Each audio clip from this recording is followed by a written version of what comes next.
यहाँ पर एक चैप्टर है T from Assam. Actually chapter का थर्ड पार्ट है। टी फ्रॉम असम को अरुण कुमार दत्त ने लिखा है ना। तो यहाँ लेसन के बारे में क्या बताया गया है? एक्चुअली इस लेसन में is about two friends, Pranjal and Rajveer. दो दोस्त प्रांजल और राजवीर की कहानी है। हु आर ट्रेवलिंग, जो कि यात्रा कर रहे हैं, टू प्रांजल्स होम टाउन, प्रांजल के होम टाउन में, असम, होम टाउन असम में घूम रहे हैं, फॉर द समर वेकेशन, और घूमकर भैया गर्मी की छुट्टियां मना रहे हैं दोनों दोस्त। Assam is known as the tea country, Assam को टी कंट्री के रूप में जाना जाता है। सबसे ज्यादा चाय की खेती असम में होती है, असम को टी कंट्री भी कहते हैं। It has the largest concentration of plantations in the world, और यहाँ पर वर्ल्ड में सबसे ज्यादा प्लांटेशंस होता है ड्यूरिंग देयर जर्नी। और जब ये दोनों घूम रहे हैं अपनी जर्नी के दौरान, दे डिस्कस विद, दोनों लोग बात करते हैं आपस में, है ना, विचार विमर्श करते हैं about the various legends, different प्रकार के लीजेंड्स की बात करते हैं, that are known to have discovered tea, और ऐसे लीजेंड्स की बात करते हैं जो कहीं ना कहीं चाय से संबंधित होते हैं, यानी कि चाय के डिस्कवर से रिलेटेड होते हैं। द स्टोरी टेल्स अस, ये कहानी हमें बताती है about the popularity of T, चाय की पॉपुलैरिटी के बारे में बताती है, एज अ बिवरेज, जैसा कि चाय सबसे ज्यादा पेय पदार्थ है ना। यानी कि अभी देखा जाए पानी के बाद सबसे ज्यादा पीने वाली चीज है तो वो है चाय लोगों के द्वारा। देखिए यहाँ पर प्रांजल असम का एक नवयुवक है, दिल्ली के एक स्कूल में राजवीर के साथ पढ़ने वाला है, यानी कि राजवीर का सहपाठी है। प्रांजल के पिता ऊपरी असम में, यानी कि असम के ऊंची वाली पहाड़ी में चाय के बाग में मैनेजर यानी कि प्रबंधक है। और प्रांजल ने राजवीर को गर्मी की छुट्टियों में, अवकाश में अपने घर पर आमंत्रित किया है। प्रांजल जो कि असम का है, वो राजवीर से कहता है आओ यार हमारे यहाँ असम आओ, हम तुमको चाय पिलाते हुए चाय के बारे में कहानी सुनाएंगे, है ना। ऐसे मतलब आपस में ऐसे दोस्त लोग बातें करते हैं ना, तो इन्होंने इनवाइट किया। अब देखिए क्या होता है, चाय गरम गरम चाय, एक चाय वाला ऊंची आवाज में चिल्लाया, चाय गरम गरम चाय, वह उनकी खिड़की तक आया। देखो सुनो, चाय गरम गरम चाय, एक चाय वाला ऊंची आवाज में चिल्लाया, वह उनकी खिड़की तक आया। मैंने पूछा चाय साहब, चाय साहब हमें 2 कप दे दो। प्रांजल ने कहा कि हमें 2 कप दे दो, अब 2 कप चाय दे दो। उन्होंने गरम चाय की चुस्कियां ली। वाह, उनके डिब्बे में प्रत्येक व्यक्ति चाय पी रहा था।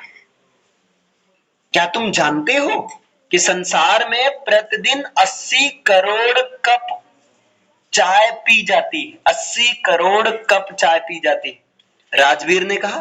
प्रांजल ने आश्चर्य व्यक्त किया, अच्छा चाय वास्तव में बहुत ही लोकप्रिय है, तभी तो 80 करोड़ लोग पीते हैं।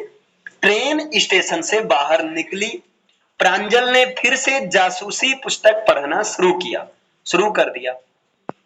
राजवीर भी जासूसी कहानियां पढ़ने का शौकीन था, परंतु इस क्षण वह बाहर का सुंदर दृश्य देखना चाहता था। सभी जगह हरियाली थी। राजवीर ने इतनी हरियाली पहले कभी नहीं देखी थी। तब हरे धान के खेतों की जगह चाय की झाड़ियों ने ले ली थी। अभी तक ये केवल हरे धान का खेत यही सब, लेकिन अब ये चाय का खेत देख रहा है। यह एक भव्य दृश्य था, जहां तक आंखें देख सकती थी वहां तक गहरे जंगलों वाली पहाड़ियों की पृष्ठभूमि में चाय की समुद्र रूपी झाड़ियां फैली हुई थी। छोटे चाय के पौधों को बौने ठहराते लंबे छायादार पेड़ थे, और चाय की झाड़ियों की सीधी पंक्तियों के मध्य में व्यस्तता से घूमती हुई गुड़ियों जैसी आकृतियां दिखाई देती थी। पुतली बनाई गई थी, जैसा हम लोग एक पुतला बनाकर टांग देते हैं। दूर एक भद्दी सी इमारत थी जिसमें चिमनियों में से धुआं बाहर निकल रहा था। हे, एक चाय का बागान, राजवीर उत्तेजना में चिल्लाया, एक चाय का बागान। देखो देखो, प्रांजल जो एक बागान में जन्मा और पला था, उसने राजवीर की उत्तेजना में हिस्सा नहीं लिया। प्रांजल ने कहा, हाँ ठीक है, देख तो रहे, है ना, उत्तेजना में बिल्कुल भी हिस्सा नहीं लिया। उसने कहा, ओह, यह चाय का देश है। अब असम में संसार के सबसे अधिक बागानों की सघनता है। आपको यहां इतने अधिक बागानों की सघनता दिखाई देगी जितने अधिक आपको उम्र भर तक दिखाई देंगे, इससे भी ज्यादा यहां दिखाई देगी। यानी कि वहां पर बागों की बहुत ज्यादा सघनता, सबसे ज्यादा बारिश भी असम में होती। एक और राज्य है मेघालय में भी होती। क्लियर है? मैं चाय के बारे में इतना पढ़ता रहा हूं जितना मैं पढ़ सकता था। राजवीर ने कहा, वास्तव में कोई नहीं जानता कि चाय की खोज किसने की थी, परंतु इसके बारे में अनेकों कहानियां हैं। कौन सी कहानियां, बताओ जरा सा। एक है चीन के सम्राट के बारे में, जो हमेशा पानी पीने से पहले उसे उबालता था। एक दिन बर्तन के नीचे जलती हुई टहनियों के कुछ पत्ते उबले हुए पानी में गिर गए, जिससे पानी स्वादिष्ट बन गया।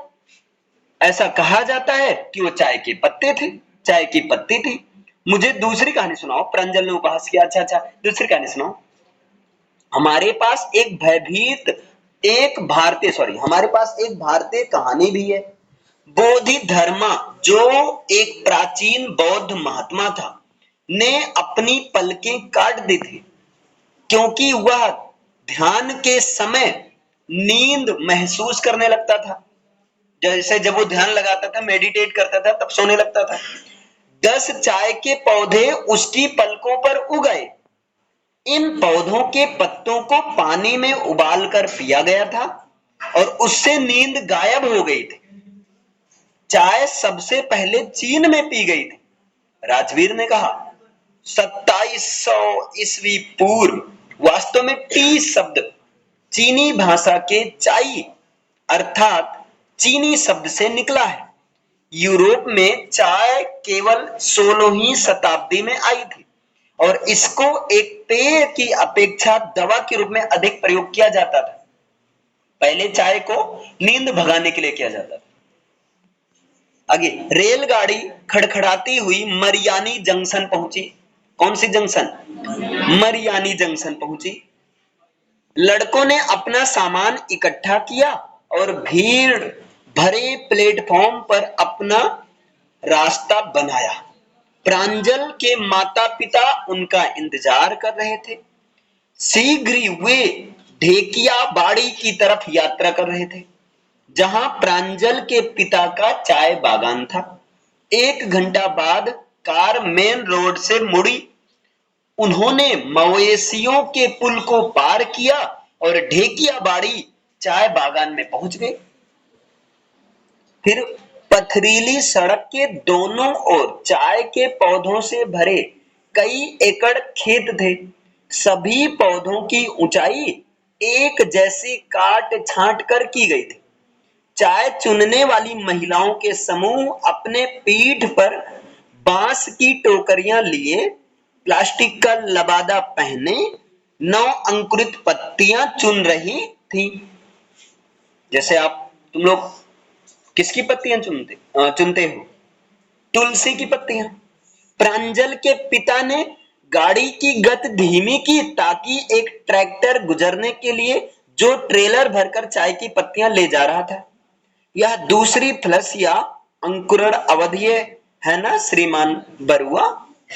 राजवीर ने कहा, यह मई से जुलाई तक समाप्त होता है और सबसे अच्छी चाय की फसल प्रदान करता है।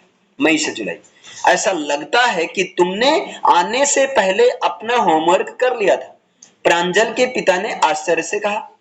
हाँ श्रीमान बरुआ, राजवीर ने स्वीकार किया, लेकिन मुझे उम्मीद है कि मैं यहाँ रहते हुए कहीं ज्यादा चाय सीख जाऊंगा, है ना।